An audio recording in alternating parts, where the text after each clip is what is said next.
Porque vai chegar num ponto que o policial militar não vai agir, ele vai se omitir.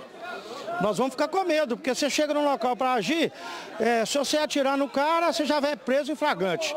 A lei tem lá as excludentes de ilicitude, mas autoridade nenhuma considera isso para nós. Então você tem que agir sem usar arma. O camarada morreu com a arma na cintura, isso é um absurdo. Nós estamos enterrando irmão, parente, colegas, enquanto a polícia não pode trabalhar. É corregedoria na rua, preocupado em olhar colete, preocupado em olhar tarjeta, no momento que o policial estava socorrendo um irmão de farda que foi baleado. Isso é um absurdo. Nós temos que reivindicar nosso direito, com ordem, com decência, mas nós não somos bobos. E aí? O que vai ser feito em favor da família desse militar? Quem vai reconhecer a vida desse policial militar?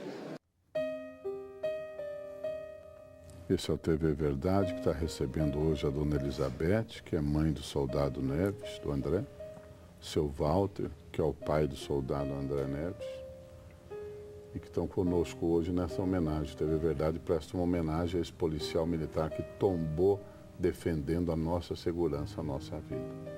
O seu Walter, os colegas dele de farda, eu fiquei impressionado com o movimento que eles fizeram em torno do seu filho. Fiquei impressionado. E isso a gente encara de uma maneira muito positiva, que foi bonita. A homenagem que fizeram para o seu filho foi bonita. Uma pena que seu filho precisou tombar. Verdade, Carlinhos.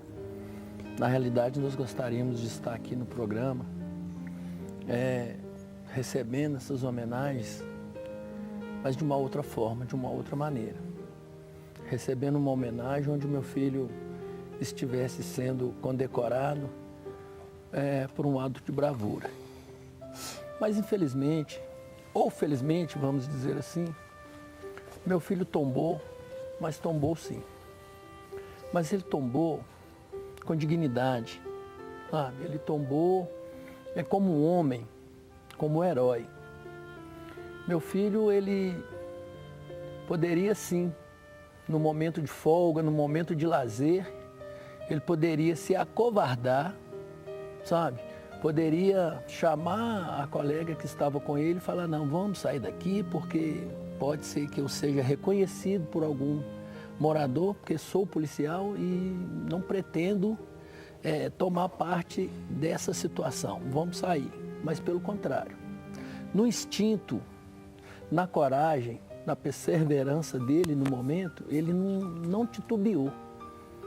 Meu filho, ele fez um juramento, o Carline, que esse juramento diz que ele iria defender a sociedade, mesmo com o sacrifício da própria vida, o que veio acontecer. Então eu tenho assim muito orgulho, muita felicidade, que o meu filho ele tombou como um herói, ele tombou como um homem. Ele jamais iria se acovardar, ele jamais iria correr da responsabilidade. Então, ele cumpriu a sua missão e ele cumpriu o que ele jurou quando ele fez o recrutamento, ele cumpriu ao pé da letra. Ele cumpriu ali, ao pé da letra. Ele foi um bravo, ele foi um homem, foi um grande soldado, defendendo a sociedade pela qual ele jurou que com a própria vida, se necessário fosse como foi, ele a defenderia. E é nessa hora, Sr. Walter, que a gente reconhece quem que é o homem de verdade e quem é o mentiroso, né? O que é o homem de mentirinha. Porque muitos são aqueles que são eleitos para cargos eletivos ou entram em fileiras de entidades públicas e prometem cumprir, prometem fazer, prometem acontecer. Mas quando a imprensa não está lá para filmar, quando não tem testemunha naquela situação, eles se acovardam e traem o povo. O seu filho não.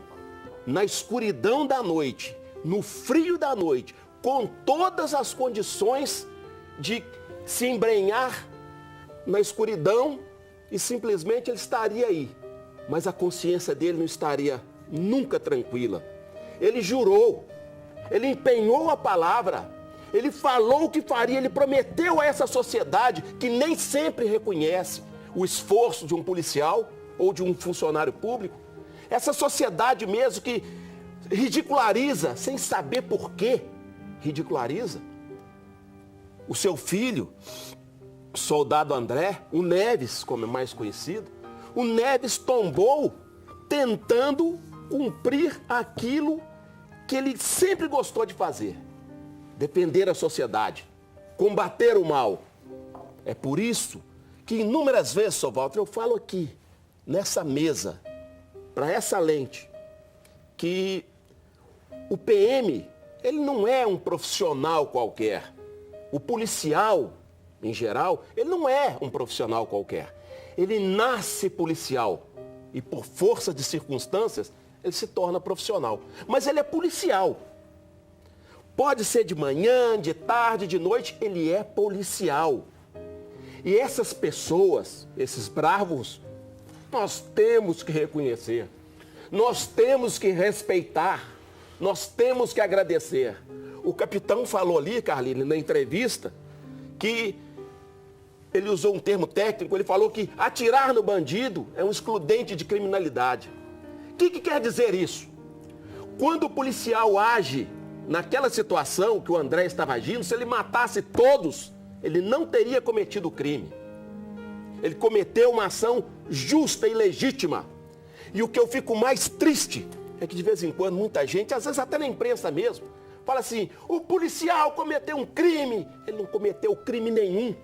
E ele falou também que as autoridades não reconhecem em isso. Nossa defesa. Isso. E depois, se fosse o vagabundo que tivesse tomado o tiro, estava cheio de direitos humanos. Foi alguém de direitos humanos na casa de vocês? Ainda não. Ah, não, E nem né? vai. Mas não vai. Não esquenta a cabeça, não. Porque só defende bandido. Não precisa E daqui fazer um a café, pouco não, que eu eu vou não vou. pedir permissão da senhora para botar a entrevista do vagabundo do último preso, do Wilsinho, que além de bandido é um covarde, se entregou porque estava com medo de morrer. Tá entendendo? Se entregou porque estava com medo de morrer. Na hora que estava assaltando, roubando e matando o policial, não tinha medo de nada, né?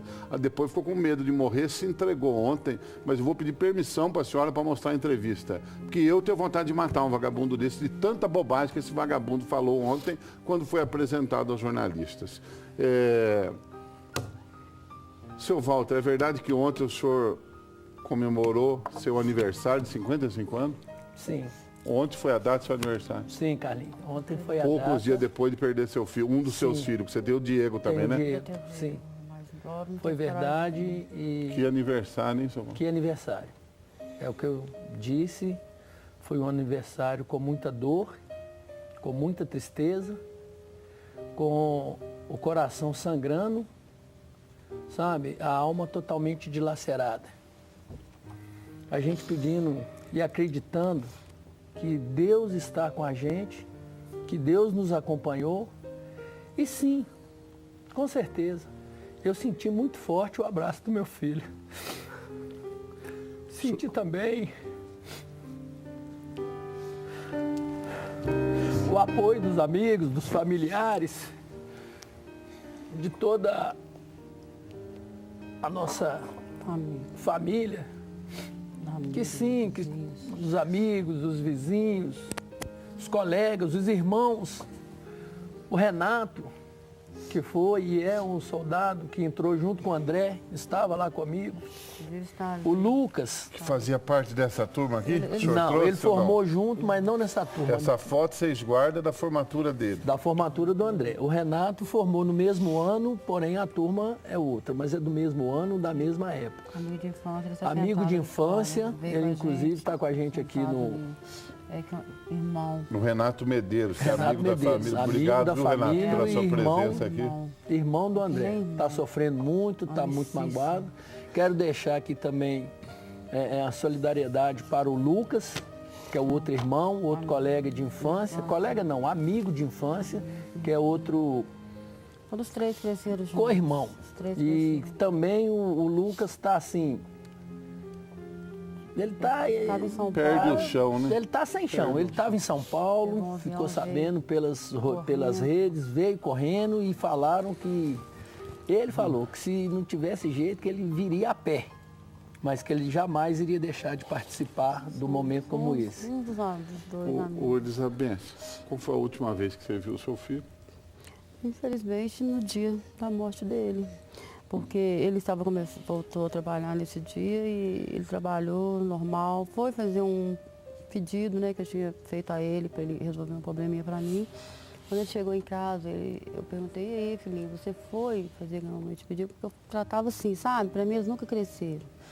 E aí ele falou, mãe, eu esqueci, mas eu vou lá agora. E ele nem tirou a farda e foi lá resolver o que ele havia prometido. Quando ele voltou, ele já voltou assim, já estava um pouco atrasado, né, para ele poder sair.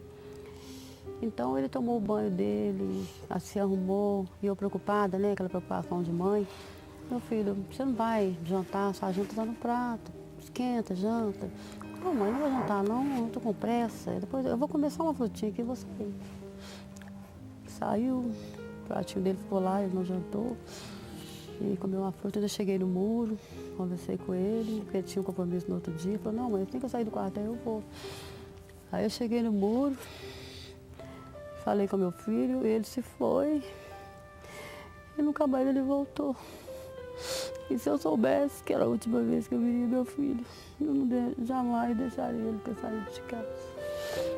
Sempre que ele saía, eu pedia para Nossa Senhora proteger, sabe? Porque ele queria fazer, não sei, parece de uma certa forma, parecia que ele estava adivinhando que ele não tinha muito tempo. Ele queria fazer tudo assim, corria muito, sabe? Então eu estava sempre preocupada, né, com isso. Mas era o jeito dele, né? Então eu deixei ele ir. A juventude, Juventude quer correr, quer fazer tudo ao mesmo tempo, né? Então eu deixei que ele fosse. E falei, então tá, meu filho, até mais tarde. Uma hora que eu chegar eu converso com a senhora. E aí, quando foi às 11 horas da noite, o colega dele ligou informando o que tinha acontecido.